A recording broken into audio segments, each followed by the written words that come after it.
Então tá aí, o Marcos vai fazer o preparo de hoje. Boa tarde. O preparo de hoje é do livro Vida Feliz, psicografado por Divaldo Franco, por Joana de Ângeles. O capítulo é o 10º. Organiza a tua agenda a fim de ganhares o tempo com propriedade. Cada tarefa deve ser exercida no seu respectivo momento. O tumulto na realização não apenas prejudica a ordem, mas também a sua qualidade. Um após outro, com calma e continuamente, realiza os teus deveres. Uma das reclamações que escutamos atualmente com mais frequência é a da falta de tempo. Por maiores que sejam os progressos da tecnologia e sua disponibilidade, cada vez o tempo está mais escasso. Por que será isso? Uma das razões é a falta de planejamento diante de tantas demandas e tão diferentes demandas. Devemos priorizar aquilo que é mais importante para as nossas vidas, mas sem esquecer do necessário equilíbrio, pois de nada adianta o progresso em só um aspecto em prejuízo dos outros. Por isso precisamos ter equilíbrio no tempo que dedicamos ao trabalho, ao descanso, ao lazer, à família, aos amigos, sem esquecer também de dedicar uma parte do nosso tempo a cuidar da nossa saúde e do nosso espírito, pois são a base da nossa qualidade de vida. Infelizmente, no mundo em que vivemos, existe um apelo muito forte para que priorizemos a busca pelos aspectos materiais, mas precisamos ter sempre em mente que o tempo que nos foi concedido nessa encarnação era para que priorizemos a busca pelo nosso progresso espiritual. E a forma com que administramos esse tempo é que será nos cobrada quando o nosso retorno ao outro plano. Por isso, aproveito a oportunidade e deixar aqui uma sugestão, já que estamos no final do ano, seria um bom momento para nós refletirmos que prioridades nós temos alocado ao nosso tempo e planejarmos o nosso futuro para que possamos usar melhor o nosso tempo no ano que vem. Boa palestra a todos.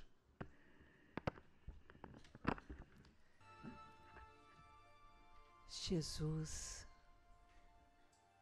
Mestre amoroso e amigo, que nos acolhe nesta tarde de hoje, nos abençoando, iluminando as nossas mentes, para que possamos compreender melhor os seus ensinamentos neste mês que comemoramos o seu aniversário, Mestre.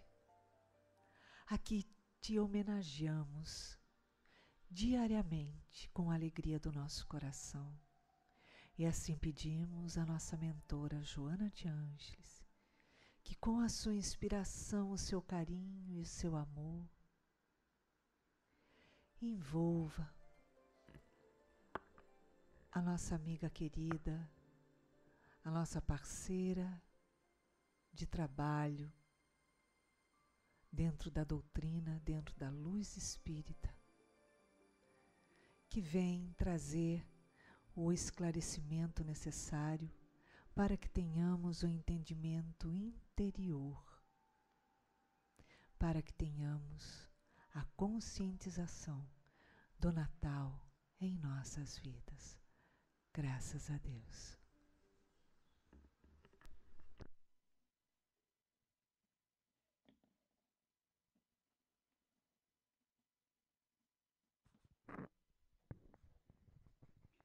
Boa tarde a todos. É com muita alegria que retornamos a essa casa abençoada, com votos de que estejamos todos receptivos, abertos, harmonizados, não apenas com as nossas mentes, com a nossa cognição, mas principalmente com os nossos corações. O tema que nos foi confiado para a tarde de hoje está no livro Boa Nova, que foi psicografado por Chico Xavier, pelo espírito Humberto de Campos. E é um capítulo que o próprio título já chama muita atenção, principalmente nos dias de hoje, porque o título é o seguinte: A luta contra o mal. Mas antes de lermos alguns pontos do próprio texto e refletirmos sobre ele, eu fiquei pensando em uma parábola que quase toda palestra minha ela vem na minha cabeça. E eu até evito contar porque acho que eu estou ficando já muito repetitiva. Mas eu dei uma olhada nos esquemas das palestras que fiz aqui, acho que aqui eu ainda posso contar. Não está tão repetitivo assim, não. Mas é a minha parábola preferida. É a parábola do joio e do trigo. E todo tema que alguém me confia, eu consigo fazer uma associação com essa parábola. É uma coisa impressionante. Mas eu juro que hoje eu não estou forçando a barra, tem a ver mesmo. A parábola diz mais ou menos assim, acredito que quase todos nós já escutamos em algum momento, eu vou recontar, com as minhas próprias palavras, para relembrarmos. Então está anotado em Mateus e consta o seguinte, disse Jesus, o reino dos céus, ou reino de Deus, é semelhante a um senhor que semeou a boa semente, o trigo. Mas dormindo os servos, veio o homem inimigo e semeou junto ao trigo a má semente, a erva daninha, por assim dizer, o joio. E aqui eu já queria abrir um parêntese. Na tradução de Haroldo Dutra Dias, que nós também provavelmente já conhecemos, um palestrante, estudioso, lá de Minas Gerais, amigo do Wagner Paixão que esteve aqui, e ele tem uma tradução do Novo Testamento. Nessa tradução existem várias notas de rodapé que nos ajudam a ter acesso às escolhas que ele fez como tradutor. Porque todo tradutor, em alguns momentos, precisa fazer escolhas. Só que ele não compartilha essas escolhas conosco. E Haroldo Dutra Dias compartilha. Quando há mais de uma opção, ele coloca lá na nota de rodapé qual ele escolheu, por que escolheu, o que mais poderia ser. E nessa nota de rodapé, ele nos diz sobre o joio, que a palavra técnica dessa semente, o joio, seria cisânia. E a palavra cisânia significa divisão. Quando nós usamos no cotidiano essa palavra, estamos contrapondo a palavra cisânia a uma outra, que foi o grande lema de Bezerra de Menezes, unificação. Então, ao invés de buscarmos a união, a unificação, muitas vezes, inclusive no movimento espírita, nós fazemos o contrário e buscamos as divisões, o separativismo em grupos, a cisânia.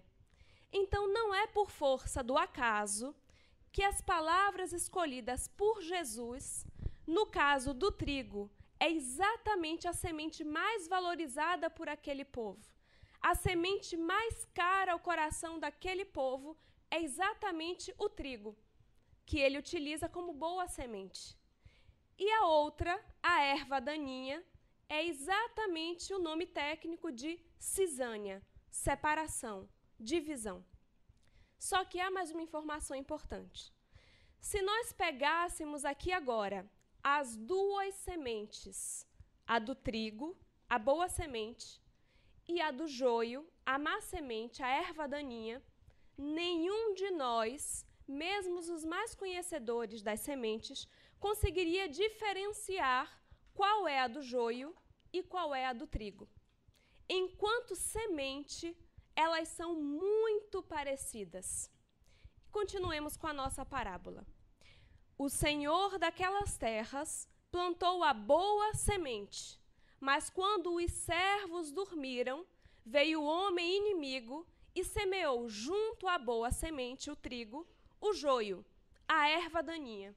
E no dia seguinte, percebendo que alguém havia semeado joio ao lado do trigo, eles perguntaram ao dono, ao senhor daquelas terras, mestre, o que houve? E o mestre conta para eles que o homem inimigo havia semeado joio. E eles perguntam, mas não semeaste a boa semente? E o mestre então dá a explicação da situação. Mas então os servos, que somos todos nós, fazem uma pergunta muito interessante ao Senhor. Eles perguntam se o Senhor queria que eles arrancassem as sementes do joio, da erva daninha. E então, sabiamente, o Senhor responde que não, que era necessário aguardar que crescessem ambos juntos, porque se naquele momento eles arrancassem o joio, por não ser possível ainda diferenciar, o que aconteceria? Eles arrancariam também a boa semente. Poderiam até extirpar a erva daninha, mas junto com a erva daninha, arrancariam também o trigo. Deixai crescer ambos juntos até o momento da ceifa. E no momento da ceifa, direi aos ceifeiros: arrancai o joio, atai-o em molhos para os queimar, mas o trigo, a boa semente, recolhei no meu celeiro. Essa é a parábola. Comecemos com o estudo do nosso capítulo. O capítulo 7 do livro Boa Nova, A Luta contra o Mal, fala de uma conversa de Jesus com um apóstolo que nós conhecemos muito pouco. Já escutamos o nome dele, mas não é um dos mais conhecidos pela maioria de nós, que é o apóstolo Tadeu ou Judas Tadeu. Existem, inclusive, alguns momentos em que é dito nas passagens evangélicas Judas, e nós já pensamos que é Judas de Iscariotes, e às vezes é Judas Tadeu. E o que acontece? Humberto de Campos, para nos contextualizar na situação, começa dizendo que em várias passagens de Jesus, como nós com certeza já sabemos, havia a cura dos endaimoniados. E, inclusive, é interessante notar que nós muitas vezes usamos a palavra endemoniado. E aqui é utilizada a palavra endaimoniado, fazendo menção à sua matriz, daimon, que nada tem a ver com demônio, mas com seres espirituais. Já desmistificando um pouco aquele entendimento antigo, né, de demônio, de diabo, e que na compreensão do povo hebreu nada tinha relação com esse tipo de misticismo. Mas então Jesus, em várias passagens, realizou a cura de endaimoniados, de obsessos, como naquela passagem em que ele desce do Monte Tabor, onde aconteceu a transfiguração, e o pai de um garoto se joga aos pés dele, e inclusive diz que os discípulos não conseguiram curar o seu filho, que o seu filho estava sofrendo, e Jesus então cura o filho. Joana de Ângeles nos conta que aquela cura, na verdade, havia sido um processo de conversa, uma espécie de doutrinação do espírito obsessor, que já estava subjugando o filho daquele que se jogou aos pés de Jesus. Mas nós poderíamos catalogar inúmeros casos sobre essas curas, essas desobsessões, mas esse não é o foco. Humberto de Campos apenas nos conta que isso aconteceu várias vezes na trajetória de Jesus e que isso chamava muito a atenção dos discípulos. Imaginemos, não havia livro dos médiuns, não havia nenhum tipo de manual explicando o que estava acontecendo. E então aqueles homens simples, em grande maioria pescadores, estavam com Jesus, viam algo acontecer, uma espécie de possessão, algo que eles não sabiam explicar. E Jesus, muitas vezes, com uma única palavra, uma única frase, com a imposição das mãos, conseguia modificar completamente a situação. E houveram situações em que os discípulos tentaram fazer a mesma coisa, tentaram imitar Jesus, e a mágica não aconteceu. Eles não tinham, em todas as ocasiões, o mesmo êxito que Jesus. E é isso que Humberto de Campos começa a nos contar no início do capítulo. Mas havia um discípulo que era o que mais se espantava com essa situação, que é exatamente Tadeu. Conta-nos Humberto de Campos que quando Jesus realizava aquela espécie de cura, de desobsessão, que Tadeu ficava tão deslumbrado que ele olhava para Jesus e tentava vislumbrar os olhos de Jesus, tentava compreender aquela mágica, aquele milagre, e se perguntava se ele seria capaz também de realizar a mesma coisa. Porque para Tadeu, o grande objetivo de Jesus na terra era combater o mal. nos diz Humberto de Campos.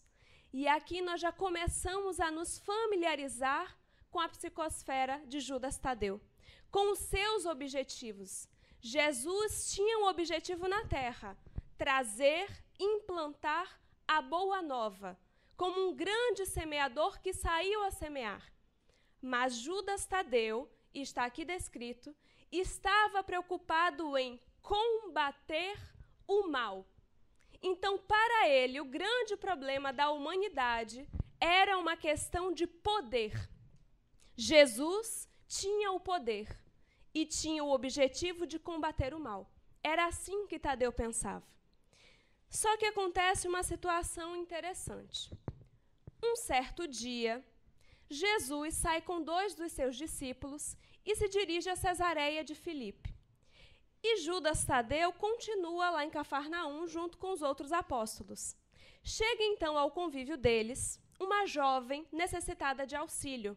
E Tadeu, que tanto admirava aqueles processos de cura e desobsessão, logo se prontifica a tentar curá-la. Só que ele não consegue.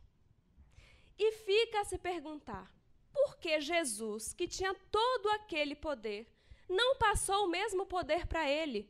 É como se ele achasse assim, isso é a minha interpretação da descrição de Humberto de Campos. É como se ele achasse que Jesus tinha um certo talismã, uma caixinha do poder, e que pudesse simplesmente passar para a mão dos apóstolos aquele poder, aquele talismã. E então eles poderiam fazer a mesma coisa. Dá a impressão de que Tadeu assim esperava. Porque ele começa a se perguntar, eu vou ler um trecho para vocês verem se estão pensando a mesma coisa que eu ou não. Por que razão o mestre não lhes transmitia automaticamente o poder de expulsar os demônios malfazejos, para que pudessem dominar os adversários da causa divina? Eu não falei para vocês? Ele queria dominar os adversários da causa divina. E ele acreditava que Jesus poderia transmitir a ele e aos outros discípulos um poder mágico, e então eles fariam a mesma coisa que Jesus fazia. É assim que ele pensava. E o mais interessante é que os discípulos, porque eu quando leio fico pensando assim, eu até pensaria a mesma coisa, talvez eu pensasse coisas bem mais complicadas do que essas. Mas será que eu teria coragem de perguntar a Jesus? Porque para ter coragem de perguntar certas coisas, a gente tem que ser humilde. Senão a gente finge que sabe. É que nem grupo de estudo. Eu estava num grupo de estudos esses dias, e foi até interessante, eu contei para a Iraci aqui há pouco, depois eu vou falar mais um pouco sobre isso. Eu fui lá em Pedro Leopoldo, né, conhecer um pouco da história do Chico. E aí o grupo que estava comigo fez um grupo de estudo à noite no hotel. E nós estávamos estudando o livro Pensamento e Vida, que quem já leu sabe que ele é bem fino, mas bem difícil. E o primeiro capítulo, o Espelho da Vida, é o mais complexo de todos. Quando eu li a primeira vez, eu fiquei assim, eu estava com meu esposo no telefone, a gente ficou 2 horas de relógio no telefone para desvendar o primeiro parágrafo. E eu precisei transcrever, mudando as palavras do Emmanuel, porque ele é bem sintético e ali tem muitas informações, para depois ser capaz de dizer o que eu entendi. E então, nesse grupo de estudo, a pessoa que estava conduzindo foi complexificando aquilo mais ainda do que o Emmanuel. E quando a pessoa terminou o estudo, ela disse assim, todo mundo entendeu? Todo mundo. Silêncio. Alguém tem alguma dúvida? Na verdade, ninguém tinha entendido nada. Eu, pelo menos, tinha entendido nada. E pelas interrogações que eu estava vendo, ninguém. Então, para que a gente exponha a nossa dúvida, aquilo que a gente não compreendeu, e aqui é o caso de Tadeu, isso acontece com Pedro inúmeras vezes, é preciso ter humildade. E Tadeu tinha essa humildade. Ele estava com todos esses pensamentos, nessas inquietações, querendo saber por que Jesus não transmitia esse poder de curar, de expulsar, de dominar os adversários do bem. E ele então pergunta isso a Jesus. Tem humildade suficiente de fazê-lo. E aí Jesus, não poderia ser diferente, ele não dá resposta assim de graça, né, fácil. Ele sempre responde com outra pergunta, que é a seguinte: Tadeu, Qual o principal objetivo das atividades de tua vida? E essa pergunta, para mim, se eu quisesse encerrar o estudo agora, eu acho que já estava o suficiente. Porque todos nós precisamos nos fazer essa pergunta. Nos dias de hoje, quando a gente, quem liga a televisão, vê inúmeras catástrofes. Quem acessa a internet vê inúmeras catástrofes. O que aqui para eles era o mal, eram aquelas situações dos obsidiados, né? Aquelas perseguições contra Jesus. Hoje, na nossa realidade, se fôssemos fazer uma lista, se eu perguntasse assim, nos dias de hoje, no que consiste o mal, nossa lista seria bem grande. E a gente não precisaria nem sair do Brasil e a lista já estaria bem grande, não é isso? Verdade, concordo. Só que aí, quando a gente pergunta para Jesus, a gente poderia fazer a mesma pergunta de Tadeu para Jesus, e transpondo seria mais ou menos assim. Senhor, você não está observando a corrupção no Brasil? Por que você não faz alguma coisa para modificar essa realidade? Por que não nos dá uma espécie de talismã? Ou não envia um grande mensageiro para resolver tudo isso? Senhor, o Senhor não está observando a situação lá de Minas Gerais? Não está vendo todo aquele sofrimento? E o Senhor não faz nada? As nossas perguntas hoje, semelhante a Tadeu, poderiam ser essas. Perguntando a Jesus, como Tadeu, Mestre, se o Senhor é o governador espiritual do planeta Terra, se a nossa evolução está nas suas mãos, e se aos nossos olhos o mal parece se sobrepor ao bem, por que o Senhor não resolve tudo de uma vez? Por que não reúne todo o mal e doutrina a todos e lança a sua luz sobre todos? Ou por que não arranca o joio de uma vez? Por que não elimina a erva daninha de uma vez? Talvez não tivéssemos coragem de perguntar. Talvez em nossas casas a gente não pense isso em voz alta, mas eu acredito que muitas vezes, quando nos deparamos com as situações atuais do planeta Terra, intimamente vem esse tipo de inquietação. Mas a pergunta de Jesus, a resposta à nossa pergunta é: qual o principal objetivo das atividades da tua vida? Já pensamos sobre isso? Estamos tão preocupados com os problemas políticos do Brasil, e é importante que nos preocupemos ou que nos ocupemos. Estamos tão preocupados com as calamidades que assolam o planeta, e precisamos sim fazer algo em relação a isso. Mas simplesmente falar disso, alardear os outros sobre isso, não é se ocupar disso. Não é modificar essa realidade. Porque existem várias pessoas trabalhando ativamente em torno dessas questões. E talvez essas pessoas que estão trabalhando ativamente em torno dessas questões não tenham sequer tempo de discutir sobre elas, de digladiar em relações, por exemplo, no Facebook, em torno delas. A grande maioria das pessoas que utilizam horas e horas comentando o mal e, sem perceber, acreditando que defendem o bem, disseminando ainda mais o mal, porque tentam apagar o fogo, aumentando as suas labaredas, talvez a maioria dessas pessoas ainda não tenha se perguntado qual o objetivo da minha vida. Existem vários problemas na Terra. Eu vou focar a minha vida em resolver qual deles? Talvez o da minha família, talvez o dos meus filhos, talvez contribuindo com a casa espírita, ou talvez na esfera da justiça, das ações sociais.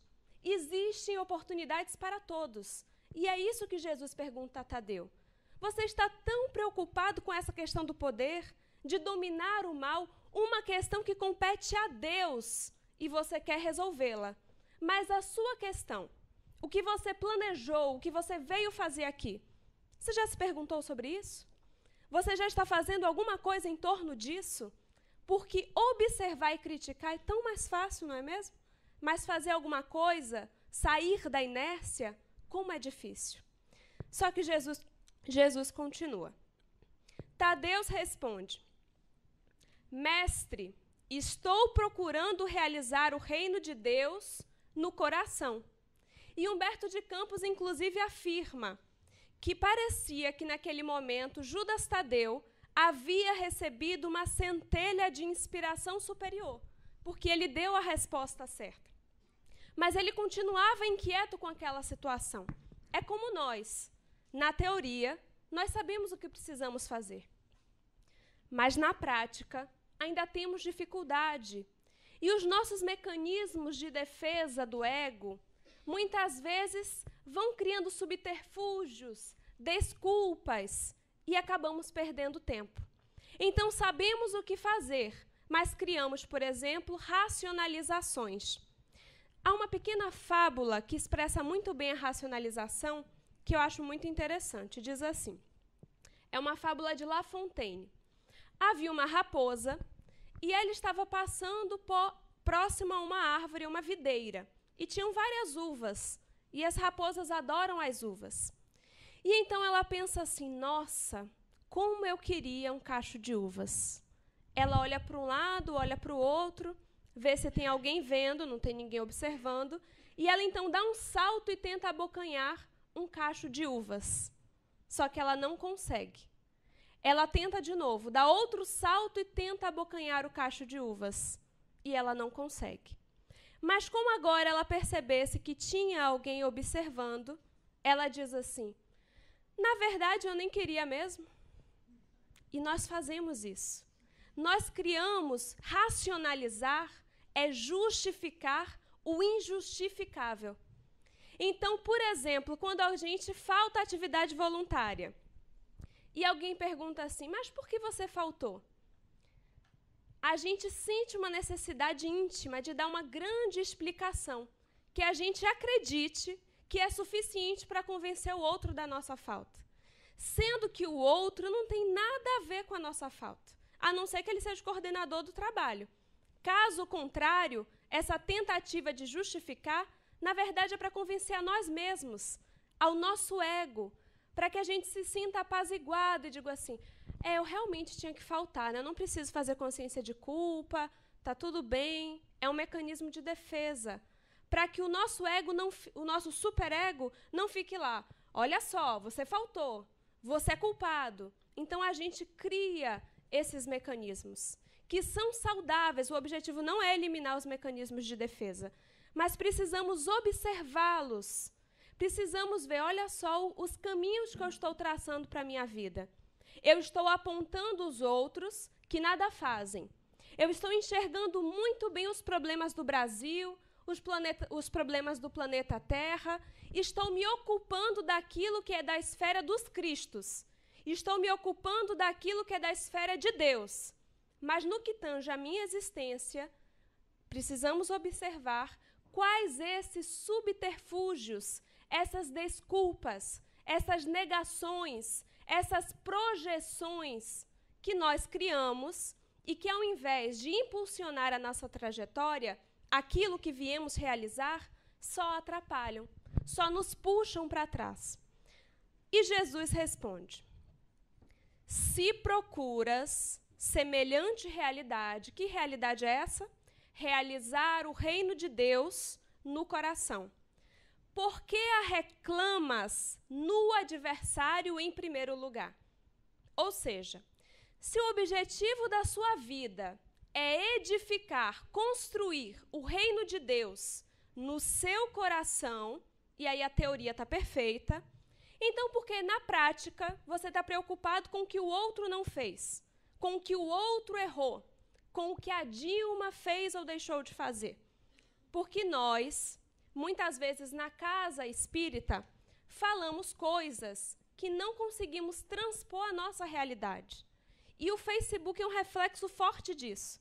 Nós estamos até evitando ver algumas postagens, porque depois, quando encontramos os companheiros, a gente fica até com vergonha. Porque algumas vezes as pessoas postam coisas com tamanha animosidade, com tamanha ferocidade, e depois encontramos a mesma pessoa falando do reino de Deus, do amor, e as coisas ficam incompatíveis. Todos nós temos essas incongruências. Todos nós temos esses conflitos. É do nosso momento evolutivo. Mas pensemos sobre isso. Não é aqui na casa espírita que nós iremos implantar o reino de Deus. É no nosso coração. E o nosso coração precisa nos acompanhar onde quer que estejamos. Na nossa casa, no nosso trabalho. Para onde quer que nós caminhemos, por onde quer que nós caminhemos, o esforço precisa ser o mesmo. Eu não estou falando de nenhuma questão política ou partidária específica, mas uma coisa me chamou muita atenção. Eu vou me mudar domingo para Brasília. E todas as vezes que eu falo para alguém que eu vou para Brasília, vocês já imaginam as coisas que eu escuto, né? E a minha resposta tem sido a mesma. As pessoas dizem assim, vai ficar lá com a Dilma, isso e aquilo. E eu digo assim, eu vou para lá mesmo, vai ser melhor. Ela está precisando de pessoas por perto para facilitar no processo de oração. Porque nós temos criticado muito e temos o que criticar. Não é essa a questão.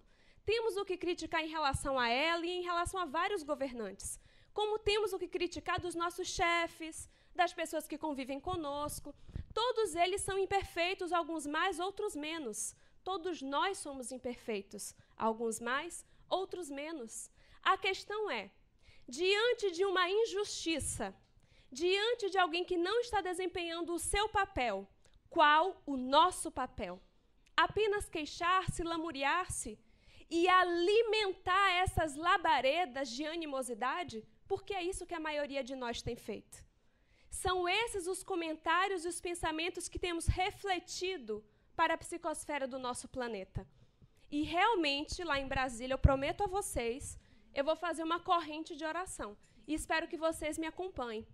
Porque se há alguém com uma responsabilidade como essa pessoa precisa ser cobrada, com certeza. Dou todo o apoio.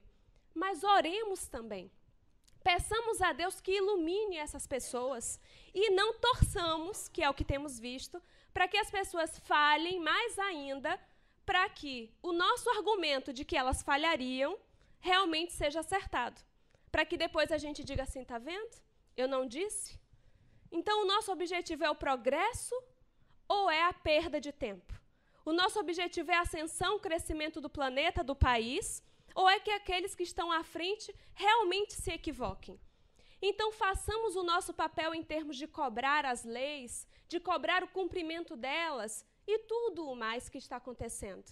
Mas, enquanto proposta evangélica, o que Jesus pergunta a Tadeu em relação ao combate ao mal é: olhemos o que está fora, mas nos preocupemos com o que estamos fazendo aqui dentro, com o que estamos emitindo. Porque daquele capítulo do livro Pensamento e Vida, que eu falei para vocês, que fiquei horas estudando, eu tinha que falar alguma coisa dele, né? Para vocês verem que as 2 horas tiveram algum objetivo. Emmanuel diz assim: a mente é o espelho da vida em toda parte. O que um espelho faz? Capta e reflete. O espelho tem uma face e tem um centro de ondulações, que será responsável pela captação e pelo reflexo, pelo movimento de reflexão. Emmanuel nos diz: a face do espelho são os nossos sentimentos. O centro de ondulações que capta e reflete são as nossas ideias, os nossos pensamentos. E ele nos diz: a mente, que é esse espelho, a junção das nossas emoções e sentimentos, as nossas ideias e pensamentos, reflete a vida em toda parte. Então, todos nós agora somos esse espelho. Pergunta número 1. Para onde estamos apontando esse espelho? Para que direção temos apontado o nosso coração e o nosso cérebro? Os nossos sentimentos e os nossos pensamentos? Pergunta número 2. Quão limpo e fiel à verdade anda o nosso espelho? Porque existem diferentes tipos de espelho. As mulheres aqui, principalmente, devem conhecer um certo espelho que a gente carrega na bolsa, que quando a gente olha, é assustador, porque ele aumenta muito a nossa imagem. E se nós não estivermos preparados para o que vamos ver, a gente toma um susto. Eu já tomei esse susto algumas vezes. Porque ele aumenta em muito a nossa imagem. Então, ele distorce a nossa imagem. Existem espelhos assim. Existem corações assim. Existem mentes assim. Que apontam para o lugar certo, mas distorcem a verdade. Nós podemos estar todos aqui devotados ao bem, aparentemente próximos a Deus, apontando o nosso espelho para a esfera da religião, da comunhão com Deus, do estudo. Mas se os nossos corações, se os nossos pensamentos estiverem côncavos, convexos, embaçados, o que acontecerá? Estamos no lugar certo, apontando para o lugar certo, mas distorcendo aquilo que deveria ser a verdade, que deveria ser o objetivo da nossa existência. E continuando a fala de Jesus em relação a Tadeu, Jesus diz assim: Tadeu, toda a criação é de Deus. Os que vestem a túnica do mal envergarão um dia a da redenção pelo bem. É só uma questão de tempo. Todos os seres que estão encarnados nesse momento, no Brasil, no planeta Terra, envergarão um dia a túnica da redenção pelo bem. Todos, sem exceção. Os psicopatas, também eles. Todos. Os extremistas talibãs, eles também. São nossos irmãos. Toda a criação é de Deus. A gente esquece disso. Por isso que eu estou tentando frisar, para me lembrar também. Mas ele continua. Tadeu pergunta, não seria justo convocarmos, olha a ideia de Tadeu, convocarmos todos os gênios malfazejos para que se convertessem à verdade dos céus? Ou seja, Senhor, ao invés de você ir aqui e ali, de um em um, né, tentando fazer um processo de desobsessão, doutrinar, vai demorar muito tempo, né, de um em um, é muita gente. Por que você não faz assim uma assembleia, chama todo mundo de vez e converte todo mundo de vez? Essa é a pergunta dele. E a resposta de Jesus é: por que motivo não procede Deus assim? Se essa é a solução, se é uma questão de poder, de dominação, de simplesmente vamos reunir aqui nessa sala todo mundo que está congregado ao mal. Pronto, reuniu, vem Jesus e então diz o que tem que dizer, lança a sua luz, pronto, todo mundo agora é do bem, o mal está dominado. Se esse fosse o objetivo, pergunta Jesus, então por que Deus não fez isso até agora? Porventura, teríamos nós uma substância de amor mais sublime e mais forte do que a do seu coração paternal? Nós temos o antídoto melhor do que o de Deus? Tadeu, jamais esqueçamos o bom combate. Se alguém te convoca ao labor ingrato da má semente, não desdenhes a boa luta pela vitória do bem, encarando qualquer posição difícil como ensejo sagrado para revelares a tua fidelidade a Deus. Se o objetivo que Tadeu apresentou era edificar o reino de Deus no próprio coração, era acender a própria luz, afirma Jesus, acenda, Tadeu, a tua luz, e iluminando aqueles que estão à sua volta. Cada vez mais você conseguirá iluminar maiores distâncias. Imaginemos uma sala escura. Como nós poderemos fazer para encerrar essa escuridão? Muitas vezes pensamos que o mal é o oposto do bem, que o mal é uma coisa que realmente existe, mas o mal é só a ausência do bem. Então o objetivo não é combater o mal, não é combater a sala escura, isso é uma ilusão. a gente precisa fazer o que para iluminar? Acender uma luz em meio à escuridão. E essa luz não é externa, é interna. No livro Voltei, psicografia de Chico Xavier, o irmão Jacob visita aquele que foi responsável pela lâmpada, Thomas Edison. E ele então começa a perguntar a Thomas Edison sobre os seus inventos, se ele reencarnaria na Terra, trazendo novidades, avanços tecnológicos. E Thomas Edison diz assim para irmão Jacob: irmão Jacob, não será o momento de acendermos uma outra luz imperecível e muito mais importante do que essa que é passageira, que é material. Não será o momento de edificarmos a luz de Deus em nossos corações? O grande objetivo nosso com esse estudo na tarde de hoje é que paremos de combater o mal, seja fora ou seja dentro. Porque tentar combater o mal dentro também é perda de tempo.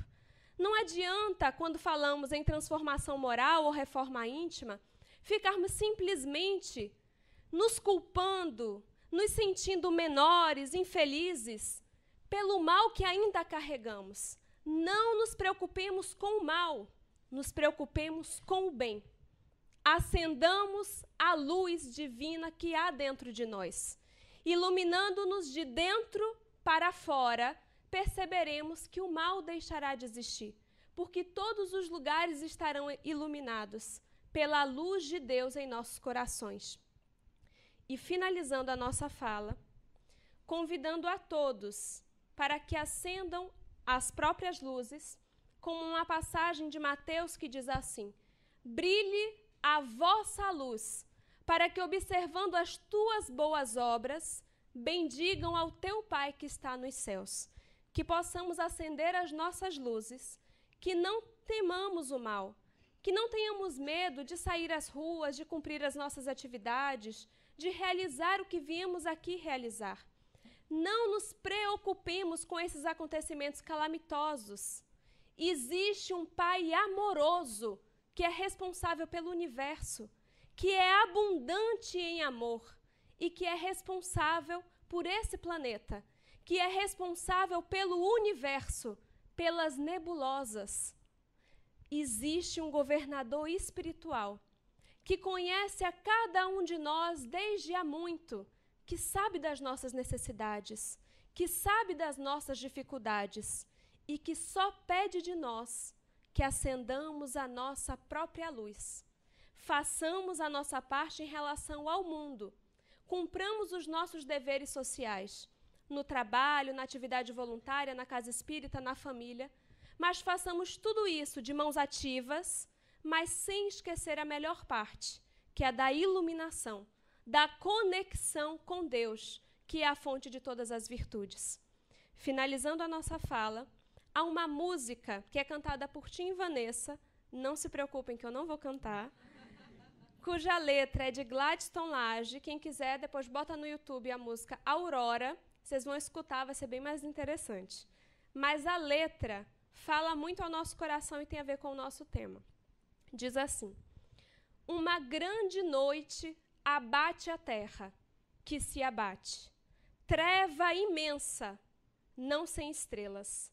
Passados milênios, um abrasamento tisna o horizonte, clareando esperança, prenúncio milenar do amanhecer.